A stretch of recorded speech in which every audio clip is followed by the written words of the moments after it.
సుమన్ టీవీలో మీ business promotions కోసం ఈ కింది నెంబర్ను సంప్రదించగలరు.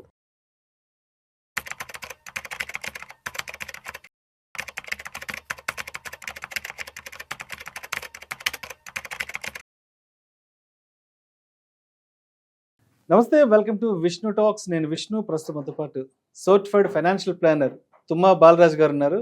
వారితో మాట్లాడదాం. సార్ నమస్తే. సార్ తుమ్మా బాలరాజ్ గారు, నమస్తే విష్ణు గారు. Welcome to Vishnu talks. Thank you అండి. ఇన్సూరెన్స్ స్కీమ్స్ ఇన్సూరెన్స్ సంబంధించిన స్కీమ్స్ గురించి కూడా విన్నాను. దాని గురించి కూడా కొంచెం చెప్పగలరు సార్? ఇన్సూరెన్స్ స్కామ్ ఎట్లా వర్క్ చేస్తుంది అంటే, యాక్చువల్గా ఇది ఇన్సూరెన్స్ స్కామ్స్ వచ్చేసి చాలా ఒక 7-8 years బ్యాక్ చాలా ర్యాంపెంట్గా ఉండేది. ఇప్పుడు తగ్గాయి. మళ్ళీ ఈ మధ్య కాలంలో మళ్ళీ వినబడుతుంది ఇన్సూరెన్స్ స్కామ్స్ గురించి. ఇన్సూరెన్స్ స్కామ్ ఎట్లా వర్క్ చేస్తుంది అంటే, సో మీకు ఒక కాల్ వస్తుంది కాల్ సెంటర్ నుంచి. కాల్ వచ్చేసి ఏం చెప్తారంటే, చాలామంది ఎవరో ఏదో ఇన్సూరెన్స్ చేసి ఉంటారు, ఎప్పుడూ చేసి ఉంటారు. కొందరు కట్టరు, కొందరు డిస్కంటిన్యూ చేసి ఉంటారు. సో 1 సంవత్సరము 2 సంవత్సరాలు కట్టి డిస్కంటిన్యూ చేసి ఉంటారు. సో అది బ్యాక్ ఆఫ్ ద మెమరీ మనకు గుర్తుంటుంది. సో వీళ్ళు అదే అడ్వాంటేజ్ తీసుకొని ఈ స్కామ్ నడుస్తుంది అనమాట. ఎట్లా నడుస్తుంది అంటే, కాల్ వస్తుంది కాల్ సెంటర్ నుంచి. వాళ్ళు చెప్తారు ఏంటంటే, మీరు ఎప్పుడో ఒక 8 సంవత్సరాల క్రితమో 10 సంవత్సరాల క్రితమో ఒక పాలసీ తీసుకున్నారు ఈ కంపెనీ నుంచి. దానికి 1 ప్రీమియమో 2 ప్రీమియంలో కట్టారు. సో మీరు కట్టిన డబ్బులు అక్కడ స్టక్ అయిపోయాయి. సో మీరు ఇంకొక 3 ప్రీమియంలు కడితే మీరు కట్టిన డబ్బులు, దాంతోపాటు అంతకుముందు కట్టిన డబ్బు, ఇప్పుడు కట్టే డబ్బులు, అంతకుముందు కట్టిన డబ్బులు, ఇంకా బోనస్, ఇవన్నీ కలిపి మీకు రిటర్న్ వస్తుంది అని చెప్పేసి చెప్తారనమాట. సో మనం డబ్బులు కట్టుంటామేమో అనే వేగ్గా మెమరీ గుర్తుంటుంది. సో చాలామంది ఏం చేస్తారు, నిజంగానా అని చెప్పేసి అమౌంట్ కట్టేస్తారు. కట్టేస్తే they lose the money. So ఎప్పుడు కూడా ఒక్కసారి పాలసీ ఇట్లాంటి కాల్స్ వచ్చినప్పుడు నమ్మకూడదు. సో మీరు కంపెనీ పేరు చెప్తారు ఖచ్చితంగా. సో వాళ్ళని నమ్మి వారు డబ్బులు ట్రాన్స్ఫర్ చేయమని చెప్తే డబ్బులు ట్రాన్స్ఫర్ చేయకూడదు. అగైన్ అక్కడ డబ్బులు ట్రాన్స్ఫర్ చేయమని చెప్పేది ఇండివిజువల్ అకౌంట్కే, ఇన్స్టిట్యూషన్కి కాదు, ఇన్సూరెన్స్ కంపెనీ అకౌంట్కి కాదు, ఇండివిజువల్ అకౌంట్కే ట్రాన్స్ఫర్ చేయమని చెప్తారు. సో అదొకటి మనం గుర్తుపెట్టుకోవాలి. ఇది సమ్ ట్రాప్ లాగా ఉందని చెప్పేసి. సో ఒకవేళ మీరు నిజంగా మీ మెమరీలో నేను అప్పుడు కట్టాను కదా, నిజంగా వస్తాయి అని అనుకుంటే, మీరు కాల్ సెంటర్కి, ఇన్సూరెన్స్ కంపెనీ యొక్క కాల్ సెంటర్కి కాల్ చేసి మీ పేరు చెప్పేసేసి మీ డేట్ ఆఫ్ బర్త్, కొన్ని డీటెయిల్స్ అడుగుతారు. వాళ్ళు చెప్పిన తర్వాత వాళ్ళని అడగాలి, నా పేరు పైన ఏమైనా పాలసీస్ రిజిస్టర్ అయ్యి ఉన్నాయా, అవి ల్యాబ్స్లో ఉన్నాయా, ఇప్పుడు నాకు ఇట్లా కాల్ వచ్చింది, మరి నేను కడితే డబ్బులు వస్తాయా అని మీరు ఎన్ష్యూర్ చేసుకున్న తర్వాత ఫర్దర్గా ఏమైనా ప్రొసీడ్ కావాలంటే చేసుకోవచ్చు. కానీ ఎవరో కాల్ చేశారు, డబ్బులు వస్తున్నాయి కానీ ఒక తొందర, అక్కడ ఏంది మళ్ళీ again one of the emotion is played. So డబ్బులు వస్తుంటాయి కదా, డబ్బులు వస్తాయని ఒక ఆశ, హోప్ పైన, అరే పోయిన డబ్బులు వస్తాయి కదా అని హోప్ ఉంటుంది, ఆ ఇమోషన్ పైన ప్లే చేస్తారు. మనం కట్టామంటే మనం కట్టిన డబ్బులు పోతాయి. రైట్. అంటే ఇప్పటి వరకు పెద్ద పెద్ద మేజర్ స్కామ్స్ గురించి మాట్లాడుకున్నాం. ఇంకా కొన్ని చిన్న ఏముంటాయి సార్? చిన్నవి అంటే మనం. సో ఇంకా ఒకటి ఏంటంటే, మనకు ఈ Amazon and Flipkart lucky draw scam. So ఇప్పుడు చాలా మంది అమెజాన్లోనో, ఫ్లిప్కార్ట్లోనో, మింత్రాలోనో ఎక్కడో కంపల్సరీ కొంటూ ఉంటారు. మన mobile number, mail ID register ఉంటాయి, అన్నీ ఉంటాయి. అయితే ఈ అఫీషియల్గా ఇది కూడా నాకు వన్ ఆఫ్ ద క్లయింట్కి జరిగింది ఒక 3 సంవత్సరాల క్రితం. సో నాకు కాల్ చేశారనమాట, ఇట్లా మాకు అమెజాన్ నుంచి పోస్ట్లో ఒక లెటర్ వచ్చింది, మేము లక్కీ డ్రాకి ఎంపిక అయ్యాము. అఫీషియల్ వర్డెడ్ ఉంటుంది, అమెజాన్ లోగో ఉంటుంది, అఫీషియల్ వర్డింగ్ ఉంటుంది, మీరు లక్కీ డ్రాకి ఎంపిక అయ్యారు. డ్రా ఆల్మోస్ట్ ఒక 10 lakhs ఏమో ఉంది దాని వర్త్. కానీ దీనిపైన మీరు ట్యాక్సీలు కట్టాలి, అగైన్ డబ్బులు కట్టేదే, ట్యాక్సీలు కట్టాలి, కస్టమ్స్ డ్యూటీ కట్టాలి, ఇంకేదో అని రాసిందనమాట. సో నాకు కాల్ చేశారు. కాల్ చేస్తే, ఇది అసలు మీరేమైనా చేశారా, ఇది రావడానికి కారణం అంటే, మేమైతే ఏం పర్చేస్ చేయలేదని చెప్పేసి అన్నారు. నాకు ఎందుకో అప్పుడు ఇది ఫస్ట్ టైం నాకు అది తెలిసింది. సో నేను లక్కీగా కొంచెం ప్రెజెన్స్ ఆఫ్ మైండ్ ఉండి గూగుల్లో సెర్చ్ చేశాను, అమెజాన్ లక్కీ డ్రా స్కామ్ అని చెప్పేసి. ఆల్రెడీ కొందరు దానికి గురైన వాళ్ళవి అందులో మెన్షన్ చేశారు. ఇంకొకటి ఏం చేయొచ్చు అంటే, ఇట్లాంటి ఏమైనా మనకు వచ్చినప్పుడు ఇన్ఫర్మేషన్ తెలియాలంటే Google is the best medium to find out. గూగుల్లో మీరు టైప్ చేశారనుకోండి, ఇది స్కామా అని అంటే, ఎవరైనా పాస్ట్ ఎక్స్పీరియన్సెస్ ఎవరికైనా ఉంటే అవి అందులో కనబడతాయి మనకు. సో అప్పుడు ఆల్రెడీ నేను ఈ వౌచర్ స్కామ్ అని చూస్తే గూగుల్లో టైప్ చేస్తే నాకు అది ఇచ్చింది. నేను ఆ స్క్రీన్ షాట్స్ తీసి పంపించాను. Then they understood. సో ఇట్లా Amazon, Flipkart, Myntra lucky draw scams. Lucky డ్రాలో మీకు కార్ వచ్చిందని, ఇంకేదో వచ్చిందని, ఇది మీకు కావాలంటే మీరు ముందుగాల ట్యాక్స్ కట్టాలి, ఇంకేదో కట్టాలి అని చెప్పేసి డబ్బులు ముందు కట్టమని ఎవరైనా చెబితే అది స్కామ్ అని గుర్తించాలి. సార్ అప్పుడప్పుడు కొన్ని కాల్స్ వస్తుంటాయి సార్, ఇలా సో హాలిడేస్ కంపెనీ నుంచి కాల్ చేస్తున్నాము, మీరు సమ్ గోవా ట్రిప్కో లేదా కేరళ ట్రిప్కో మలేషియా ట్రిప్కో ఎంపిక అయ్యారు, సో రేపు ఈవినింగ్ హోటల్లో చిన్న గ్యాదరింగ్ ఉంది, ఇట్లాంటివి కూడా వస్తుంటాయి సార్. వస్తాయి.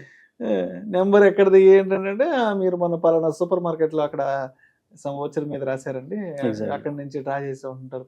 మనం ఏదైనా సూపర్ మార్కెట్కి వెళ్ళంగానే ఒక 2-3 తగులుకుంటారు వచ్చి, సార్ ప్లీజ్ మీ పేరు చెప్పండి, మొబైల్ నెంబర్ చెప్పండి. మీరు ఎప్పుడైనా ఫేస్ చేస్తారు ఇట్లాంటి?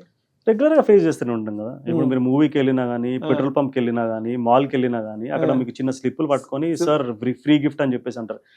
అగైన్ ఇమోషన్, ఫ్రీ తేరకు వస్తుంది కదా. ఫ్రీగా అంటే మనం హ్యాపీగా ఫీల్ అవుతాం అనమాట.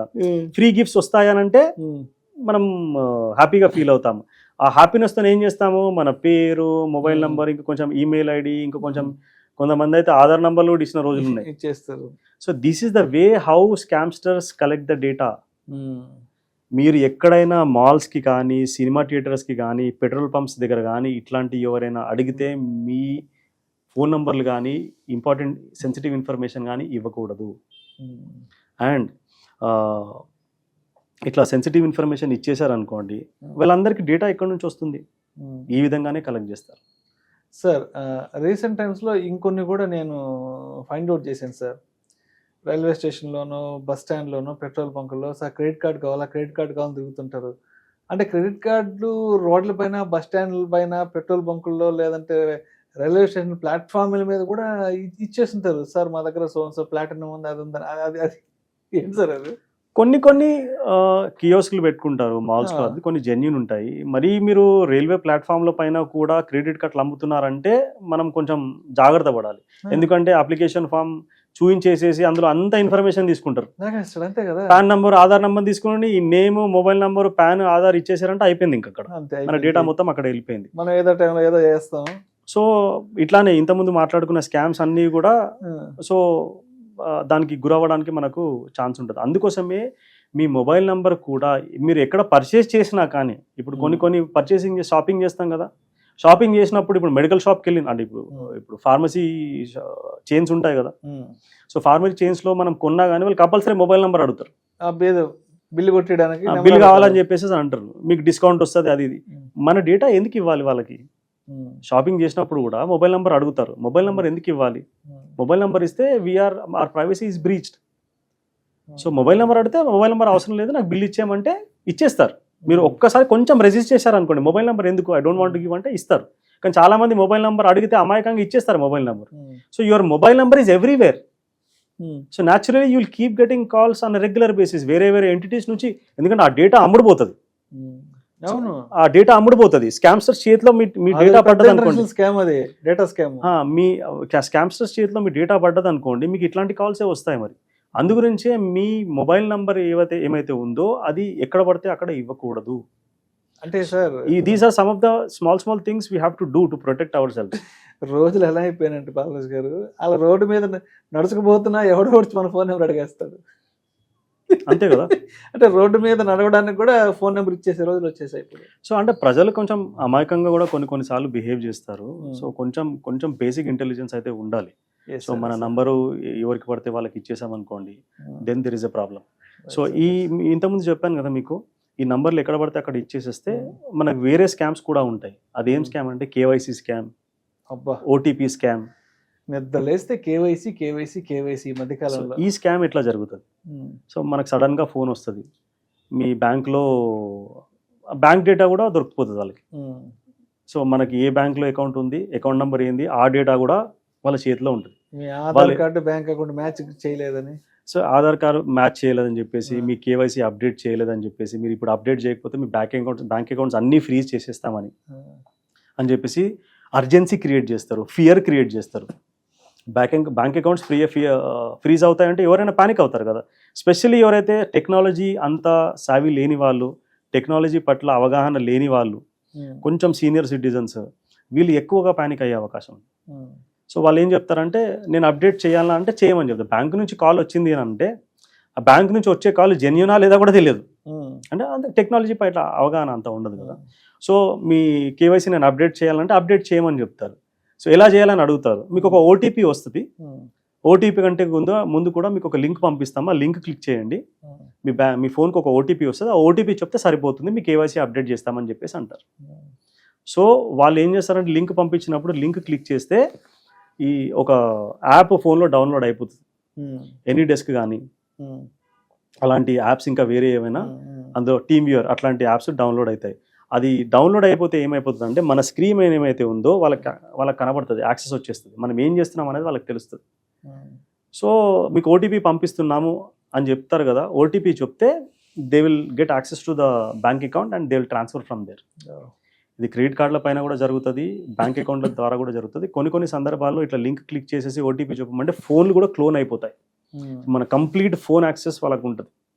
సో ఇవన్నీ కూడా స్కామ్స్ జరుగుతాయి. అందుకోసమే ఏ బ్యాంక్ కూడా మిమ్మల్ని ఓటీపీ చెప్పమని అడగదు. సో మీరు కేవైసీ అప్డేట్ చేసుకోవాలనుకుంటే బ్యాంక్ వెళ్ళి చేసుకోవాలి, డైరెక్ట్గా ఫిజికల్గా బ్యాంక్ వెళ్ళి చేసుకోవాలి. లేదంటే మీకు ఆన్లైన్ యాప్స్ ద్వారా చేసుకోవాలి. చాలామంది సీనియర్ సిటిజన్స్కి ఆన్లైన్ అంత అవగాహన ఉండదు కాబట్టి బెస్ట్ ఏంటంటే మీరు బ్యాంక్ వెళ్ళి చేసుకోవడం బెటర్. సో మీకు ఏమైనా డౌట్ ఉంటే మీ పిల్లలను ఎవరన్నా అడిగి నాకు ఇట్లా కేవైసీ అప్డేట్ చేసుకోమని కాల్ వచ్చింది, మరి ఇది జెన్యూనా కాదా అని అడగండి. అడిగి అట్లీస్ట్ మీరు బ్యాంక్ కాల్ సెంటర్కి కాల్ చేసి మీరు ఫర్దర్గా ఏం చేయాలో అది చేసుకోవాలి. సో ఇది వచ్చేసి కేవైసీ స్కామ్. ఓటీపీ కూడా ఇట్లాగే అనమాట. ఓటీపీ వస్తుందని చెప్పేసి అడుగుతారు. ఓటీపీ చెప్పినామంటే మన ఫోన్ యాక్సెస్ వెళ్ళిపోతుంది, డబ్బులు వెళ్ళిపోవచ్చు, ఇవన్నీ కూడా జరుగుతాయి. ఈ మధ్యలో ఇంకొకటి ఒక 2 months బ్యాకే one of my client mobile has been hacked. So నాకు వాట్సాప్ మెసేజ్ వచ్చింది తన అకౌంట్ నుంచి. డాక్టర్ గారే very senior person. So I'm in very urgent need of money, నాకు ఒక 65,000 రూపాయలు మీరు యూపీఐ త్రూ పంపించండి అని చెప్పేసి మెసేజ్ వచ్చింది. అన్యూజువల్ అనిపించింది. How can she send such a message అని నాకు అన్యూజువల్గా అనిపించింది. ఇమ్మీడియట్గా కాల్ చేశాను నేను. కాల్ చేస్తే కాల్ కరెక్ట్ అవ్వట్లేదు. నాకు అర్థమైపోయింది ఇది సంథింగ్ స్కామ్ అని చెప్పి వాళ్ళ డాటర్కి కాల్ చేశాను. ఇట్లా నాకు మెసేజ్ వచ్చిందని చెప్పేసి. సో జనరల్గా ఎవరైనా మనకు తెలిసిన వాళ్ళు ఆపదలో ఉన్నారంటే హెల్ప్ చేయాలని ఒక మంచి ఉద్దేశం ఉంటుంది. సో హెల్ప్ చేసే ముందు కొంచెం ఆలోచించాలి మనం, అది నిజమా కాదా అని కనుక్కోవాలి. సో వాళ్ళు అడగారు కదా అని చెప్పేసి ఈ మొబైల్ నెంబర్కి నాకు అమౌంట్ ట్రాన్స్ఫర్ చేయమని చెప్పేసి ట్రాన్స్ఫర్ చేసేస్తే అది స్కామ్స్టర్స్ చేతిలో డబ్బులు పడతాయి. అట్లీస్ట్ కాల్ బ్యాక్ చేయండి. కాల్ బ్యాక్ చేసేసి కనెక్ట్ కాకపోతే wait for some time, 24 hours. ఎవరైనా అర్జెంటుగా డబ్బులు అడిగారు మనం పంపించకూడదు, స్ట్రేంజర్స్కి డబ్బులు పంపించకూడదు. ఎవరైనా డబ్బులు అడిగితే సడన్గా డబ్బులు ఇమీడియట్గా పంపించకూడదు. సో మనం కాల్ బ్యాక్ చేసి కన్ఫర్మ్ చేసుకున్న తర్వాత నిజంగా వాళ్ళు అట్లాంటి సిచ్యువేషన్లో ఉంటే ఓకే, హెల్ప్ చేయాలన్నా వద్దా అనేది మీ ఇష్టం అది. సో సడన్గా అట్లా మెసేజ్ వచ్చిందని చెప్పేసి మీరు చేయడం వల్ల మన డబ్బులే నష్టపోతాము అండ్ వాళ్ళకు కూడా ఇబ్బంది అవుతుంది. సో అదే రోజు నాకు ఇంకొక మెసేజ్ కూడా వచ్చింది, సేమ్ మెసేజ్ డిట్టో, ఇంకొక నంబర్ నుంచి. తను కూడా డాక్టరే. సో అతని ఫోన్ కూడా హ్యాక్ అయిపోయింది.